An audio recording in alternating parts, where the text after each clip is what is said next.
Baba samahani, mwenzangu alikuwa anaomba kuongea na wewe. Okay, mpe nimsikie mpe. Ha? Heshima yako mzee. Nimepokea.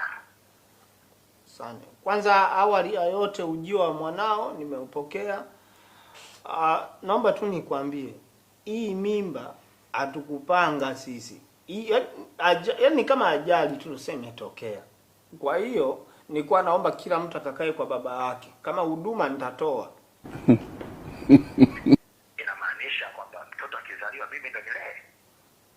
Mtoto mwenyewe akizaliwa sasa akakae kwa baba yake. Ha? Lakini hivi, hebu naomba ngoja. Naomba aje huko, afu mimi nitakuwa natoa hela ya matumizi ya kila siku. Mimi sio mtakupindisha vitu. Wewe unataka kumleta huku nyumbani kwako. Haya, utampa shilingi ngapi kwa siku? Naomba sio nitampa shilingi ngapi. Naomba afike kwanza huko, alafu ndo tutaongea sasa niwe nampa shilingi ngapi. Vipi aje? Zungusha vitu. Sawa, utamleta huku na utampa 30,000 kwa kila siku. Maana tutamhitaji na mfanyakazi pia. Amsaidie huyo. 30,000? Mzee unaonekana umefurahia sana hili jambo. Mwanaume mwenzio nimekumbwa na bahati mbaya hivi, alafu unasema tunatoa 30,000. Umemgeuza mradi wewe. Kama wewe una uchawi, niroge mimi, hiyo mimba yame ije kwangu, alafu wewe nije nikae hapo unanipa shilingi 30,000. Uone hapo utaweza.